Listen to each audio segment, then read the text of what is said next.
राम राम प्यारे विद्यार्थियों, संभव एकेडमी श्री गंगानगर के यूट्यूब चैनल पे आपका हार्दिक स्वागत है। मैं के.आर. जानी राजस्थान भूगोल के साथ में अपने बात कर रहे थे राजस्थान का अपवाह तंत्र। इसमें राजस्थान के अपवाह तंत्र को 3 भागों में डिवाइड किया था। पहला था आंतरिक अपवाह क्षेत्र, दूसरा था बंगाल की खाड़ी का अपवाह क्षेत्र और तीसरा था अरब सागर का अपवाह क्षेत्र। इसमें आंतरिक अपवाह क्षेत्र की बात अपने कर चुके हैं, दूसरा जो था अरब सागर का अपवाह क्षेत्र उसकी बात कर चुके हैं। बंगाल की खाड़ी का अपवाह क्षेत्र इसकी चर्चा चल रही थी। बंगाल की खाड़ी का अपवाह क्षेत्र इसकी अपने बात कर रहे थे। इसमें बनास नदी को अपने पढ़ लिया था। दूसरी जो महत्वपूर्ण नदी है चंबल नदी, चंबल नदी इसकी बात चल रही थी। चंबल नदी, ये देखो चंबल नदी को देख लिया था। राजस्थान में 6 जिलों में बहती हैं। यदि अपने से राज्य पूछा जाए तो राज्य ये मध्य प्रदेश, राजस्थान और राजस्थान के बाद में यूपी के अंदर इटावा नामक स्थान पे यमुना में मिल जाती हैं। ठीक है,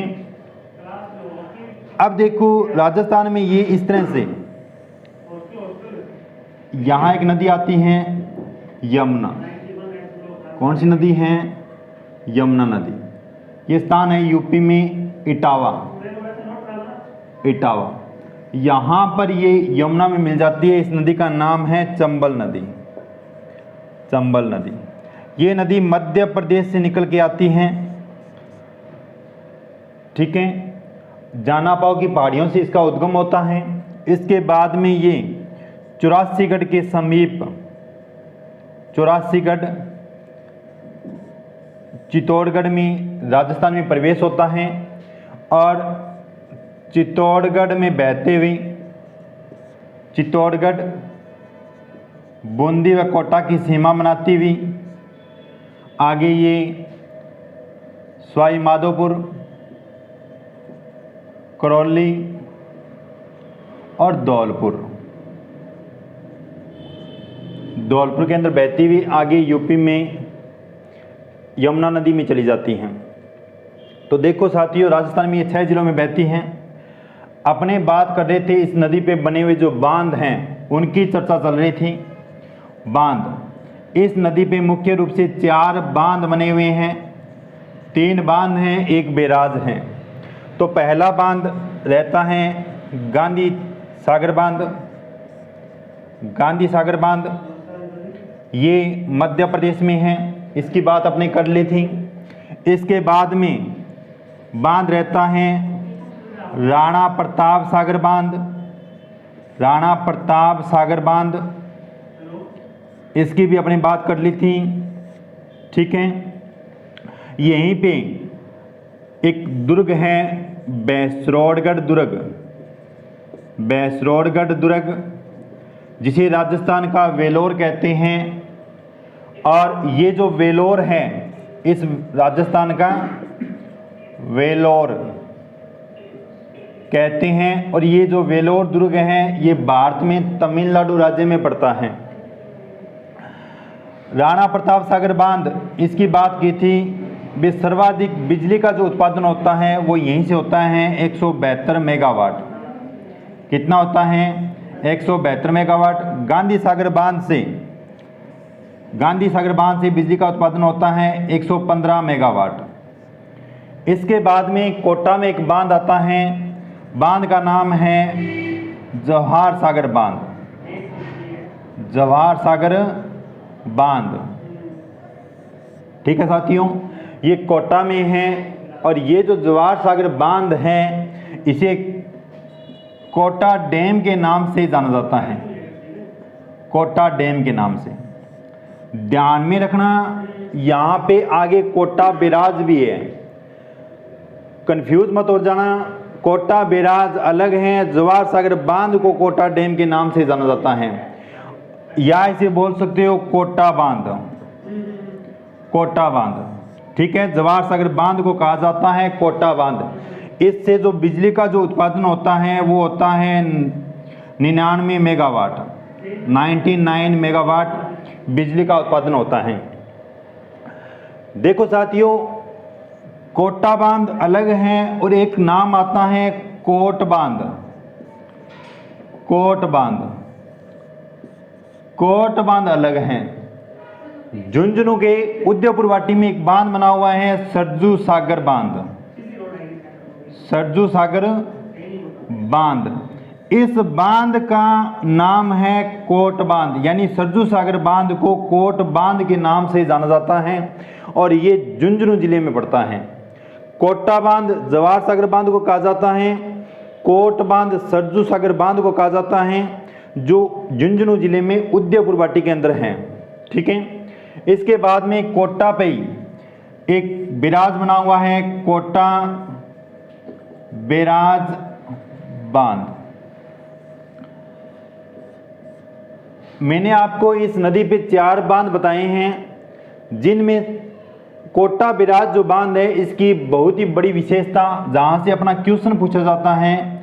क्वेश्चन ये पूछा जाता है भी निम्नलिखित में से या चारों बांधों में से ऐसा कौन सा बांध है जिसका जल केवल सिंचाई के लिए यूज किया जाता है, तो रहता है कोटा बैराज बांध। यहां से विद्युत का उत्पादन नहीं होता, विद्युत का उत्पादन नहीं होता, यहां से केवल सिंचाई होती है, केवल सिंचाई।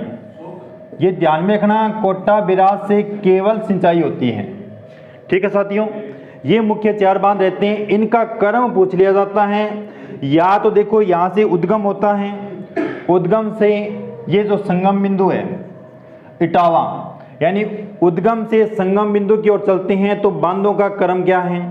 या आपसे पूछ सकते हैं भी संगम बिंदु से उद्गम की तरफ चलते हैं तो बांधों का क्रम क्या है। तो ध्यान में रखना, लैंग्वेज क्या कह रही है क्वेश्चन की, संगम बिंदु से उद्गम की तरफ या उद्गम से संगम बिंदु की तरफ। ठीक है, अब बात करते हैं, ये जो राणा प्रताप सागर बांध है ये बना हुआ है रावत भाटा चित्तौड़गढ़ में, रावत भाटा चित्तौड़ में, चित्तौड़गढ़। तो देखो साथियों, यहाँ की एक मुख्य विशेषता और रहती है, यहाँ पे रावत भाटा के अंदर राजस्थान का प्रथम परमाणु बिजली घर कहाँ है, रावत भाटा में है।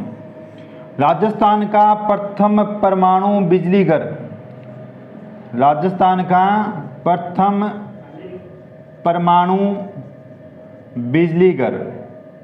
और ये जो बिजली घर है ये भारत का दूसरा है, भारत का दूसरा है। तो भारत का पहला कौन सा है, तो पहला रहता है तारापुर, महाराष्ट्र में, महाराष्ट्र में। ठीक है, भारत का दूसरा परमाणु बिजली घर रावत भाटा चित्तौड़ में है, पहला तारापुर में है। और राजस्थान का यदि पहला पूछे तो रावत भाटा चित्तौड़गढ़ में है। अब आपसे यहां से यह भी क्वेश्चन बन सकता है भी दूसरा कहां पर प्रस्तावित है, दूसरा परमाणु बिजली घर कहां प्रस्तावित है, तो जिला रहता है बांसवाड़ा। कौन सा जिला है, बांसवाड़ा। यहां पर राजस्थान का दूसरा परमाणु बिजली घर प्रस्तावित है। ठीक है साथियों, चूलिया जलप्रपात की अपनी चर्चा कर चुके थे, चूलिया जलप्रपात। ठीक है, इसके बाद में इसी पे बना हुआ एक प्रपात धौलपुर में, दमोह जलप्रपात, दमोह जलप्रपात। ये पड़ता है धौलपुर में। कहाँ है, धौलपुर के अंदर। किस नदी पर है, तो चंबल नदी पे है। ठीक है, दोबारा बता देता हूँ, उद्गम से यदि संगम बिंदु की तरफ चलते हैं तो कौन कौन से बांध आते हैं। पहला बांध रहता है गांधी सागर बांध, इसके बाद में है राणा प्रताप सागर बांध, इसके बाद है जवाहर सागर बांध और इसके बाद है कोटा बैराज बांध। ठीक है, इन चारों बांधों में से सर्वाधिक जो बिजली का उत्पादन करता है वो करता है राणा प्रताप सागर बांध, राणा प्रताप सागर बांध। यदि जल भराव की दृष्टि से पूछा जाए, यहां से 2 क्वेश्चन बन सकते हैं जल भराव की दृष्टि से। आपसे यदि यह पूछे कि चंबल नदी पर बने बांधों में जल भराव की दृष्टि से सबसे बड़ा बांध कौन सा है, तो बांध रहता है गांधी सागर बांध। यदि आपसे यह पूछा जाए कि राजस्थान में स्थित चंबल नदी पर बने बांधों में सर्वाधिक जल भराव वाला बांध कौन सा है? तो बांध रहता है राणा प्रताप सागर बांध, क्योंकि ये गांधी सागर बांध मध्य प्रदेश में पड़ता है। ठीक है, इससे 115 मेगावाट बिजली का उत्पादन किया जाता है। राणा प्रताप सागर से 172 मेगावाट बिजली का उत्पादन होता है और जवाहर सागर बांध से 99 मेगावाट बिजली का उत्पादन होता है। इसे कोटा बांध के नाम से या कोटा डैम के नाम से भी जाना जाता है। यदि आपसे पूछ लिया जाए भी कोट बांध कहाँ पे है, तो ये बांध पड़ता है सरजू सागर बांध का ही दूसरा नाम है कोट बांध। ये झुंझुनू जिले के उदयपुर वाटी के अंदर है। ठीक है, और यहीं पे राणा प्रताप सागर जहां बांध बना हुआ है रावत भाटा चित्तौड़ में, यहां पर राजस्थान का प्रथम परमाणु बिजली घर बनाया गया है और दूसरा परमाणु बिजली घर जो प्रस्तावित है वो है बांसवाड़ा के अंदर। और ये परमाणु बिजली घर भारत का दूसरा परमाणु बिजली घर है। तो पहला कौन सा है? पहला रहता है तारापुर महाराष्ट्र के अंदर। ठीक है साथियों, ये कुछ बातें रहती हैं। बेसरोडगढ़ दुर्ग के बारे में बताया भी राजस्थान का वेलोर कहा जाता है। अब आगे बात करते हैं चंबल की सहायक नदियां कौन कौन सी रहती हैं, इसकी बात करेंगे। उन पर बने हुए दुर्ग, उनकी बात करेंगे। आप हमारी संभव अकेडमी श्री गंगानगर के यूट्यूब चैनल को सब्सक्राइब करते रहें, शेयर करें और लाइक करें। तो देखो साथियों, चंबल नदी की बात, मुख्य बातें थी वो अपने कर चुके हैं। अब रहता है इसकी सहायक नदियाँ। सहायक नदियाँ कौन कौन सी हैं? तो देखो, एक टिक के माध्यम से बताता हूं। टिक क्या है?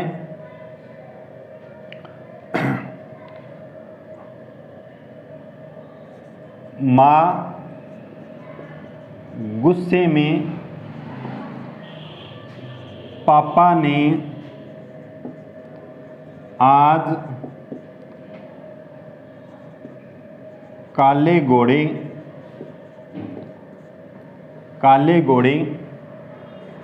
पर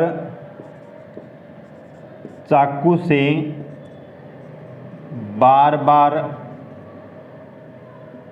वार किया। मां गुस्से में पापा ने आज काले घोड़े पर चाकू से बार बार वार किया। इसमें सारी सहायक नदी आ जाएगी इसकी। ठीक है, तो देखो, गुंजाली,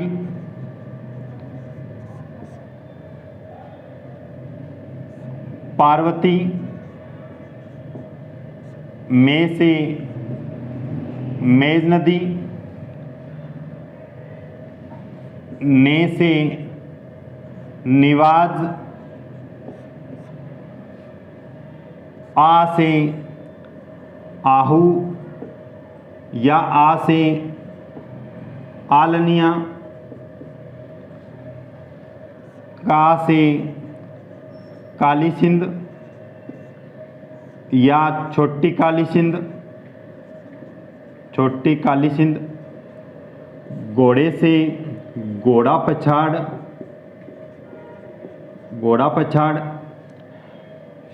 पर से परवन,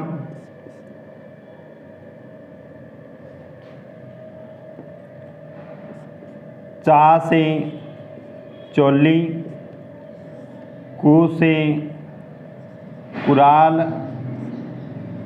या कुन्नू, से सीप, बार से ब्राह्मणी या इसे आप बामनी भी बोल सकते हो, बामनी। फिर बा से बनास, वार किया छोड़ दो। ठीक है, मां गुस्से में पापा ने आज काले घोड़े पर चाकू से बार बार वार किया।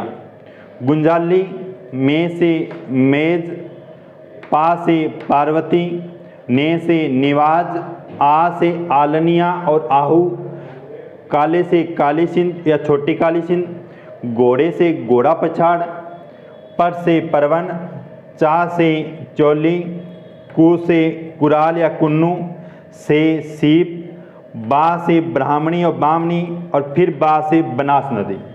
ये मुख्य मुख्य कुछ सहायक नदियाँ रहती हैं जहाँ से अपना क्वेश्चन पूछा जाता है। इनमें से कुछ सहायक नदियाँ हैं जिनकी अपनी चर्चा करेंगे। तो देखो कौन कौन सी हैं।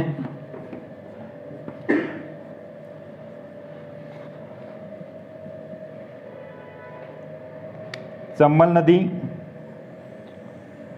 इस तरह से बहती है, चंबल नदी। तो देखो साथियों, ये इसका ऊपर वाला बायां किनारा है और ये इसका दायां किनारा है।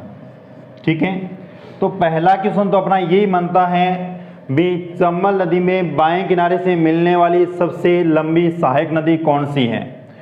तो राजसमंद खमनौर की पहाड़ियों से निकल के एक नदी आती है और रामेश्वरम नामक स्थान पे इस नदी में मिलती है। इस नदी का नाम है बनास, जिसकी अपने पीछे की वीडियो में चर्चा कर चुके हैं बनास नदी की। ये बाएं किनारे से मिलने वाली सबसे लंबी सहायक नदी है इसकी।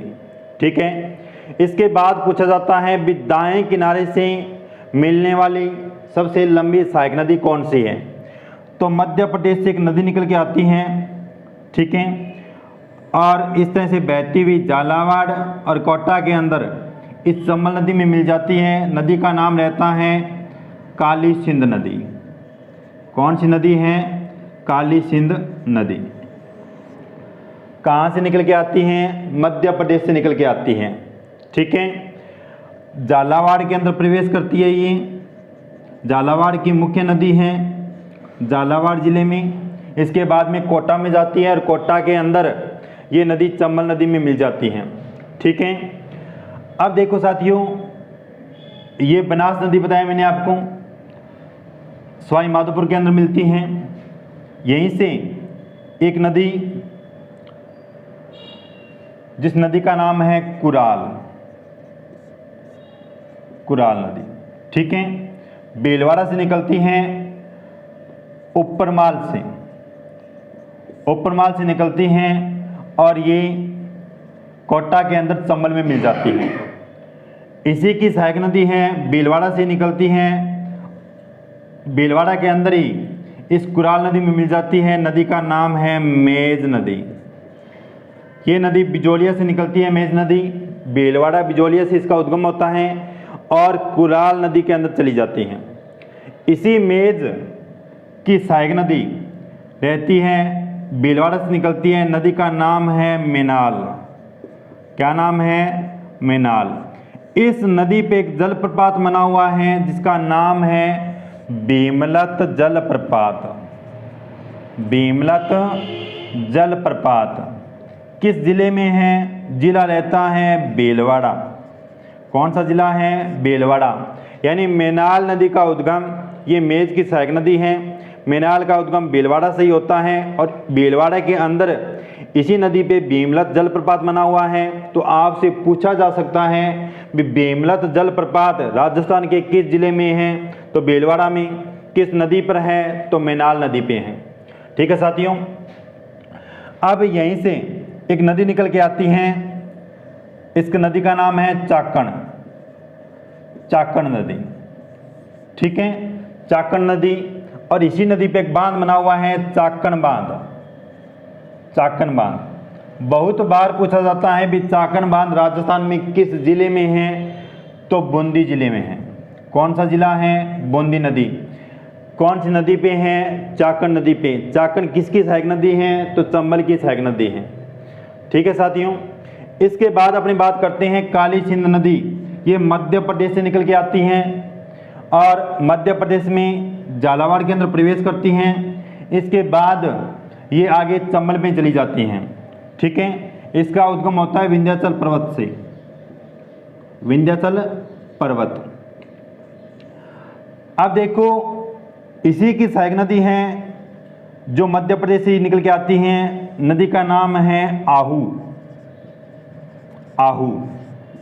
जहां पर ये काली सिंध और आहू नदी मिलती हैं, इसे बोलते हैं सामेला, सामेला।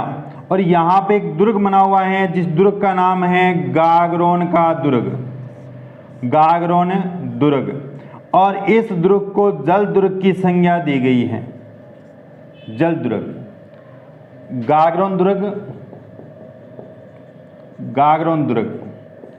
तो देखो पहला क्वेश्चन तो अपना ये मानता है भी गागरोन दुर्ग किन नदियों के संगम पर बना हुआ है, तो आहू और काली सिंध नदियों के संगम पे है। ठीक है। दूसरा क्वेश्चन यहां से क्या मानता है भी इसकी प्रकृति कैसे है, तो ये जल दुर्ग है, जल दुर्ग। और इसकी सबसे बड़ी विशेषता ये रहती है भी ये बिना नींव के बना हुआ है, बिना नींव, इस पर कोई नींव नहीं रखी गई है। गागरोन दुर्ग, ठीक है, जल दुर्ग है। और यहीं पे मीठे सहाय की दरगाह है, मीठे सहाय की दरगाह। ये पूछा जाता है भी राजस्थान में मीठे सहाय की दरगाह राजस्थान के किस जिले में है, तो जिला रहता है झालावाड़। गागरोन दुर्ग कैसा दुर्ग है, जल दुर्ग है, बिना नींव का है, मीठे सहाय की दरगाह है। कहाँ पर है, तो झालावाड़ जिले में है। कौन सी नदियों के संगम पे है, तो नदियां रहती है आहू और काली सिंध नदियों के संगम पे। ठीक है साथियों। इसी आहू की एक सहायक नदी है, झालावाड़ से निकलती है, नदी का नाम है पिपलाज। कौन सी नदी है, पिपलाज, पिपलाज नदी। और झालावाड़ में इस आहू में मिल जाती है। तो देखो साथियों, पूछा जाता है भी पिपलाज परियोजना राजस्थान में किस जिले की परियोजना है, तो यहां पे बनी हुई है पिपलाज परियोजना। पिपलाज परियोजना किस जिले की है, तो जिला रहता है झालावाड़, झालावाड़। ठीक है। पिपलाज परियोजना झालावाड़ जिले में है, पिपलाज नदी पे है, आहू की सहायक नदी है। ठीक है साथियों। अब इसी झालावाड़ से एक नदी निकल के आती है, नदी का नाम है चंद्रावती, चंद्रावती। चंद्रावती नदी झालावाड़ से निकलती है और 7 किलोमीटर बहने के बाद में झालावाड़ के अंदर ही इस काली सिंध नदी में मिल जाती है, नाम है चंद्रावती नदी। यहाँ पे इस नदी के किनारे पे एक मेला बढ़ता है, चंद्रभागा पशु मेला, चंद्रभागा पशु मेला। यहां से क्वेश्चन पूछा जाता है भी ये मेला किस नस्ल के लिए बढ़ता है, तो गाय की एक नस्ल रहती है मालवी, गाय की नस्ल है मालवी। मालवी नस्ल के लिए मेला बढ़ता है चंद्रभागा पशु मेला। ये मेला कब बढ़ता है, इसकी यदि अपनी बात करें तो ये मेला बढ़ता है कार्तिक पूर्णिमा को, कार्तिक पूर्णिमा को। किस जिले में बढ़ता है, तो झालावाड़ जिला है।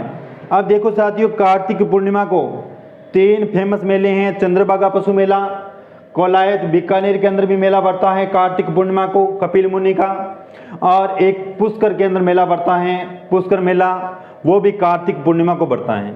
ठीक है।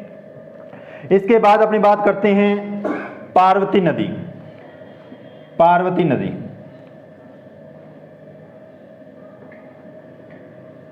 पार्वती सीहोर पर्वत से इसका उद्गम होता है, सीहोर पर्वत मध्य प्रदेश से इस नदी का उद्गम होता है, और ये 12 जिले में बहती हुई आगे कोटा में, कोटा और 12 की सीमा पर इस चंबल नदी में मिल जाती है। नदी का नाम है पार्वती, पार्वती नदी। इस नदी की एक सहायक नदी है जिस नदी का नाम है लहासी, लहासी नदी पार्वती की सहायक नदी है। यहां से क्वेश्चन ये पूछा जाता है भी लहासी परियोजना राजस्थान में किस जिले में है, तो जिला रहता है बारां। लहासी नदी किसकी सहायक नदी है, तो पार्वती की सहायक नदी है। पार्वती किसकी सहायक नदी है, तो चंबल की सहायक नदी है। पार्वती का उद्गम मध्य प्रदेश से होता है सीहोर पर्वत से। ठीक है साथियों। इसके बाद में एक नदी निकल के आती है परवन, परवन। ये नदी इस तरह से बहती हुई काली सिंध में चली जाती हैं, काली सिंध। इस नदी पे 12 के अंदर एक दुर्ग बना हुआ है शेरगढ़ दुर्ग, शेरगढ़ दुर्ग। यहीं पे है शेरगढ़ अभयारण्य, अभयारण्य, शेरगढ़ अभयारण्य। ठीक है। और इसी नदी जहाँ पे ये मिलती हैं काली सिंध के अंदर, यहाँ पे एक दुर्ग बना हुआ है मनोहरपुरा दुर्ग, मनोहर थाना दुर्ग। इस दुर्ग को जल दुर्ग की संज्ञा दी गई है क्योंकि ये परवन और काली सिंध नदियों के संगम पे बनता है, ठीक है। और मैंने आपको बताया था जो दुर्ग नदियों के संगम पर अवस्थित हो उसे जल दुर्ग की संज्ञा दी जाती है, ठीक है। ये कुछ इसकी सहायक नदियाँ रहती हैं। चंबल की बनास नदी बताया मैंने आपको, सबसे लंबी सहायक नदी है बाएं किनारे से मिलने वाली, ठीक है। चाकण नदी, चाकण बांध बना हुआ है, बूंदी के अंदर है और उपरमाल से निकलती है कुराल नदी। इसी की सहायक नदी है मेज नदी, भीलवाड़ा से निकलती है। इसी की सहायक है मेनाल, भीलवाड़ा से निकलती है। भीलवाड़ा के अंदर ही भीमलत जल प्रपात बना हुआ है। और इसके दाएं किनारे से सबसे लंबी सहायक नदी काली सिंध है। इसी की सहायक नदी है आहू। आहू और काली सिंध का जहाँ पे संगम होता है वहाँ पर बना हुआ है गागरोन दुर्ग, ये झालावाड़ जिले में है। जल दुर्ग है, बिना नींव का है और मीठे साय की दरगाह यही है, ठीक है। इसके बाद बात करते हैं आहू की सहायक नदी है पिपलाज।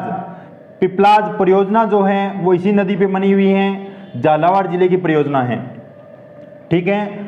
और इसी काली सिंध की एक सहायक नदी आती है चंद्रावती, चंद्रावती। और इस पे इसके किनारे मेला बढ़ता है चंद्रभागा पशु मेला, मालवी नस्ल के लिए बढ़ता है, कार्तिक पूर्णिमा को बढ़ता है, झालावाड़ जिले में बढ़ता है, ठीक है। काली सिंध की सहायक नदी है परवन। परवन नदी पे 12 के अंदर शेरगढ़ दुर्ग बना हुआ है। आगे जब चलते हैं तो जहाँ पे इसका संगम होता है काली सिंध में वहाँ पर बना हुआ है मनोहर थाना दुर्ग, ठीक है। ये एक जल दुर्ग है। पार्वती नदी मध्य प्रदेश से निकलती है, सियोर पर्वत से निकलने के बाद में 12 में प्रवेश करती हैं और 12 के अंदर ही इसमें एक लासी नदी इसकी सहायक नदी आके मिलती है और आगे चल के ये कोटा में चंबल में विलीन हो जाती है। इस लासी नदी पे परियोजना बनी हुई है लाहसी परियोजना। बहुत बार पूछा जाता है भी किस जिले की परियोजना है, तो 12 जिले की परियोजना है।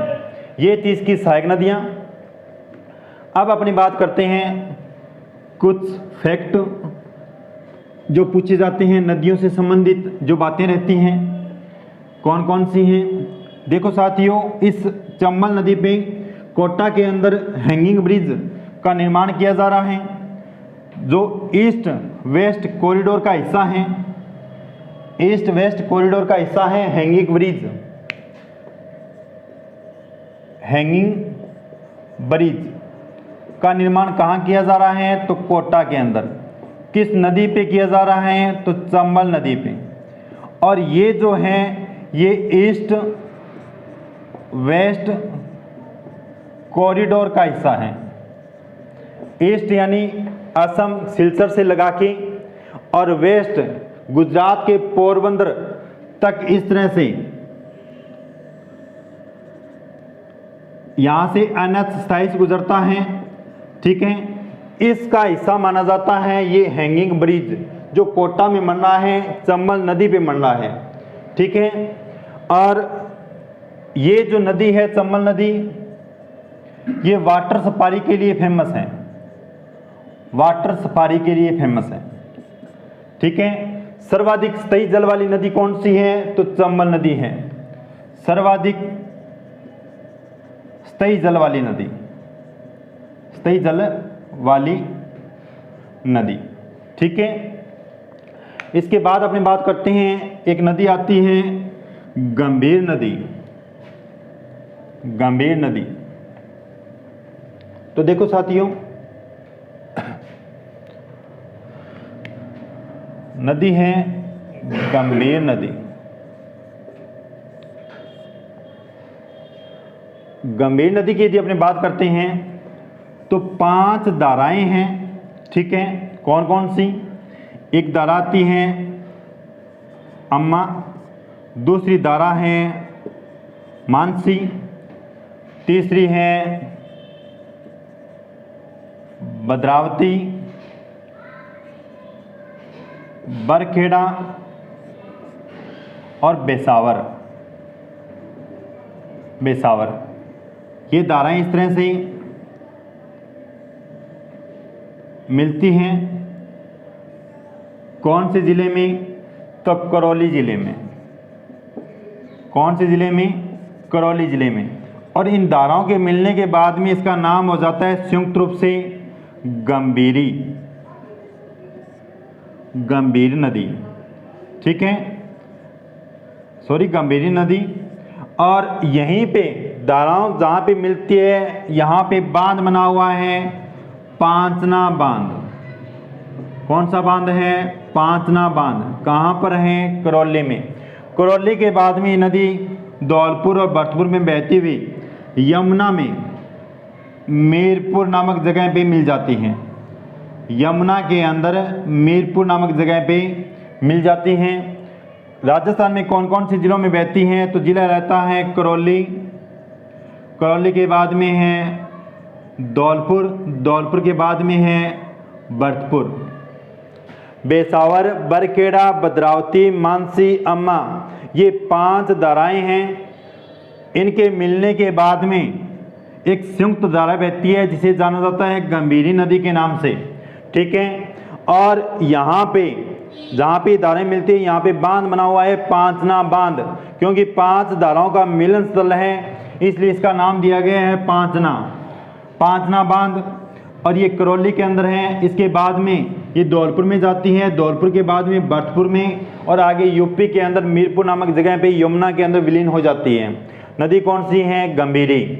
ठीक है, बात रहती है पांचना बांध की। इस पांचना बांध को लेकर क्वेश्चन पूछा जाता है, राजस्थान में एकमात्र मिट्टी से निर्मित बांध, राजस्थान का एकमात्र मिट्टी से निर्मित बांध कौन सा है? पांचना बांध है। ठीक है, किस जिले में है? तो करौली जिले के अंदर है। ये थी गंभीरी नदी। अब अपनी बात करते हैं नदियों से संबंधित कुछ फैक्चुअल बातें रहती हैं, तथ्यात्मक बातें कौन कौन सी हैं? तो देखो साथियों, ऐसे 2 जिले जहाँ से कोई नदी नहीं निकलती। तथ्य, राजस्थान में ऐसे 2 जिले जहाँ से कोई नदी नहीं निकलती, कौन कौन से हैं जिले? जहाँ से कोई नदी नहीं बहती, तो जिले रहते हैं बीकानेर, दूसरा रहता है चूरू। ठीक है साथियों, इसके बाद यदि आपको पूछा जाए भी राजस्थान में सर्वाधिक नदियों वाला जिला कौन सा है? सर्वाधिक नदियों वाला जिला, तो जिला रहता है चित्तौड़गढ़। कौन सा जिला है? चित्तौड़गढ़। यदि आपसे पूछ लिया जाए भी सर्वाधिक नदियों वाला संभाग कौन सा है? संभाग, तो संभाग रहता है कोटा संभाग। ठीक है साथियों, इसके बाद बात करते हैं त्रिवेणी संगम। राजस्थान में 5 त्रिवेणी संगम हैं। कहाँ कहाँ हैं उसकी थोड़ी चर्चा कर लेते हैं। कौन कौन से हैं त्रिवेणी संगम? त्रिवेणी संगम, पहला देखो नवाटापुरा या बनेश्वर धाम, चर्चा कर चुके हैं अपनी। बनेश्वर धाम, यहाँ पे 3 नदियाँ मिलती हैं, सोम, जाखम और माही। कहाँ है ये? डूंगरपुर में। ठीक है, दूसरा त्रिवेणी संगम रामेश्वरम। रामेश्वरम कहाँ है? सवाई माधोपुर में, माधोपुर। ठीक है, कौन कौन सी नदियाँ मिलती हैं? तो यहाँ पे बनास, चंबल और सीप, 3 नदियाँ मिलती हैं। इसके बाद अपनी तीसरा जो त्रिवेणी संगम रहता है वो रहता है राजमहल टोंक। राजमहल टोंक, कौन कौन सी नदियाँ मिलती हैं? तो बनास, डाई और खारी। बनास, डाई और खारी। इसके बाद में चौथा जो त्रिवेणी संगम है वो रहता है बिगोद भीलवाड़ा में। चौथा त्रिवेणी संगम है बिगोद भीलवाड़ा, बिगोद भीलवाड़ा, ठीक है। चौथा, यहाँ पे 3 नदियाँ मिलती हैं, बनास, बेड़च और मैनाल, ठीक है। 5वां जो त्रिवेणी संगम है वो है देवदाम जोधपुरिया, जोधपुरिया टोंक में है ये। यहाँ पे नदियाँ मिलती हैं बनास, बांडी और मानसी, बनास, बांडी और मानसी। 5 त्रिवेणी संगम बताए मैंने। पहला जो त्रिवेणी संगम था वो था बनेश्वर नवाठापुरा के अंदर, दूसरा रामेश्वरम में और तीसरा राजमहल टोंक में, चौथा विगोद में, 5वां देवदाम जोधपुरिया में। अब यहाँ से नदियों को लेके क्वेश्चन पूछा जाता है इनकी लंबाई को लेके, भी लंबाई के अनुसार अवरोही क्रम क्या रहता है नदियों का। तो देखो साथियों, 2 क्वेश्चन बनते हैं, एक तो लंबाई को लेके, भी लंबाई के अनुसार अवरोही क्रम, ठीक है। दूसरा क्वेश्चन पूछा जाता है अपवाह क्षेत्र, अपवाह क्षेत्र या जल ग्रहण दृष्टि से, जल ग्रहण की दृष्टि से अवरोही क्रम, अवरोही क्रम। तो देखो लंबाई के अनुसार यदि अपनी बात करें तो सबसे लंबी नदी राजस्थान में रहती है चंबल नदी, 1051 किलोमीटर लंबाई है। इसके बाद नदी है बनास, ठीक है, सॉरी माही, माही नदी लंबाई रहती है 576 किलोमीटर। इसके बाद में है बनास नदी, लंबाई रहती है 512 किलोमीटर। इसके बाद में है लोनी नदी, लंबाई रहती है 495 किलोमीटर, ठीक है। यदि अपने अपवाह चित्र या जल ग्रहण की दृष्टि से देखें तो सबसे लंबी नदी आती है बनास, बनास नदी। इसके बाद में है लोनी नदी, इसके बाद में है चंबल नदी और इसके बाद में है माही नदी। लंबाई के अनुसार सबसे लंबी चंबल, इसके बाद में माही, बनास, लोनी, बनास, लोनी, चंबल, माही अपवाह क्षेत्र या जल ग्रहण की दृष्टि से, ठीक है। अब यहाँ से आपको ये भी पूछा जा सकता है कि पश्चिमी राजस्थान की सबसे लंबी नदी कौन सी है, तो लोनी नदी है। दक्षिणी राजस्थान की सबसे लंबी नदी कौन सी है, तो माही नदी है। उत्तरी राजस्थान की सबसे लंबी नदी कौन सी है, तो घग्गर नदी है।